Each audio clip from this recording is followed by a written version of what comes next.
श्री स्वामी समर्थ. नमस्कार मित्रांनो, स्वागत आहे तुमचं आपल्या भक्तिमय चॅनलवर. तर मित्रांनो, धोंड्याचा महिना म्हणजेच अधिक मास हा साधा महिना नसतो, तर हिंदू धर्मात या महिन्याला अत्यंत पवित्र आणि पुण्यदायी मानलेलं जातं.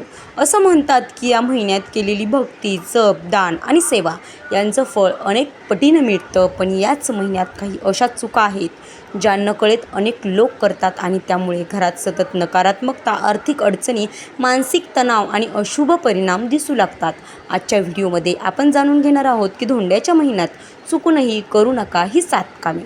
तर हा व्हिडिओ शेवटपर्यंत नक्की पहा, कारण 7वी चूक तर बहुतेक लोक रोजच करत असतात. पहिली चूक म्हणजे घरात सतत भांडण आणि अपशब्द बोलणं. मित्रांनो, अधिक मास हा भगवान विष्णूचा महिना मानला जातो.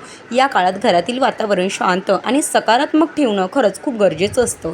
काही लोक छोट्या छोट्या गोष्टींवरून राग काढतात, मोठ्यांशी उद्धटपणे बोलतात किंवा पती पत्नीमध्ये सतत वाद विरग होत असतात.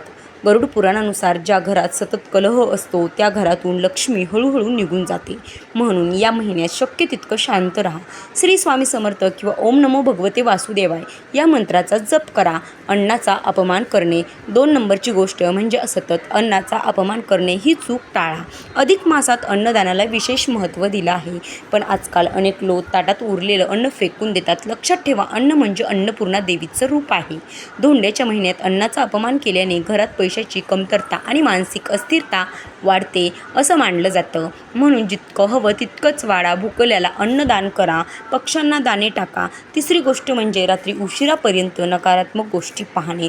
आजकाल अनेक लोक रात्री उशिरापर्यंत हॉरर व्हिडिओज, भांडणाचे रील्स किंवा नकारात्मक कंटेंट पाहत राहतात.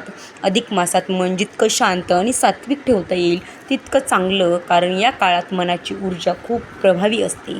रात्री झोपण्यापूर्वी स्वामींचा जप ऐका किंवा विष्णू सहस्त्रनाम ऐका किंवा फक्त 5 मिनिटे शांत बसा.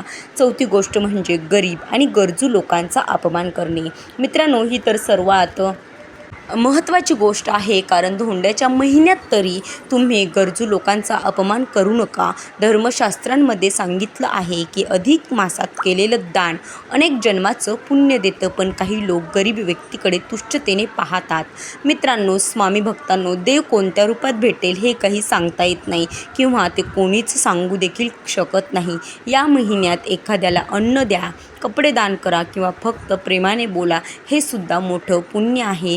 5वी गोष्ट म्हणजे देवपूजा पूर्णपणे टाळणे. अनेक लोक म्हणतात वेळ नाही, उद्या करू, पण अधिक मास हा अध्यात्मासाठी सर्वोत्तम काळ मानला जातो. दररोज फक्त 11 वेळा श्री स्वामी समर्थ महाराजांचा किंवा ओम नमो नारायणा इतकं जरी म्हटलं तरी सकारात्मक ऊर्जा वाढते असं मानलं जातं. 6वी गोष्ट आहे ती म्हणजे आईवडिलांचा अपमान करणे. मित्रांनो, जर तुम्ही या महिन्यात आईवडिलांचा अपमान करणे टाळलं तर नक्कीच हे पुण्यकर्म आहे. स्वामी भक्तांनो, आईवडिलांचा अपमान तर कोणत्याच महिन्यात काय कोणत्या सेकंदाला सुद्धा करू नये. मित्रांनो, कोणत्याही धर्मात आईवडिलांपेक्षा मोठं दैवत नाही. अधिक मासात विशेषतः मोठ्यांचा आदर करणं खूप महत्त्वाचं असतं. ज्या घरात आईवडिलांचा अपमान होतो त्या घरात सुख टिकत नाही असं अनेक ग्रंथांमध्ये सांगितलं आहे. त्यामुळे त्यांच्या पायाला स्पर्श करा, प्रेमाने बोला, त्यांना वेळ द्या. 7वी गोष्ट म्हणजे अहंकार आणि दुसऱ्याला कमी समजणे. ही एक सर्वात मोठी चूक आहे. काही लोकांकडे पैसा आला, पद मिळालं की ते दुसऱ्यांना कमी समजू लागतात, पण अधिक मास आपल्याला नम्रता शिकवतो.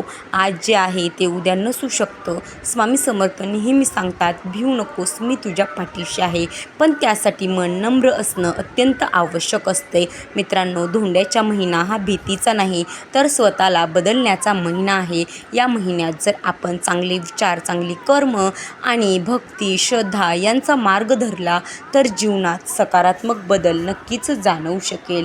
जर तुम्हाला हा व्हिडिओ आवडला असेल तर व्हिडिओला नक्कीच लाईक करा आणि पुढचा व्हिडिओ धोंड्याचं महात्म्य जर तुम्हाला ऐकायचं असेल तर आपल्या चॅनलला सबस्क्राईब करा आणि कमेंटमध्ये श्री स्वामी समर्थ ओम नमो भगवते वासुदेवाय नक्की लिहा. आणि अशाच भक्तिमय व्हिडिओसाठी चॅनलला सबस्क्राईब करायला विसरू नका. आणि मित्रांनो, जर तुम्हाला धोंड्याच्या महिन्याबद्दल कोणती माहिती जाणून घ्यायची असेल तर आम्हाला नक्कीच कमेंटमध्ये तुम्ही सुचवू शकता. तुमच्यावर आणि तुमच्या परिवारावर स्वामींची कृपा राहो हीच स्वामींच्या चरणी प्रार्थना. भेटूयात उद्याच्या व्हिडिओमध्ये. तोपर्यंत धन्यवाद.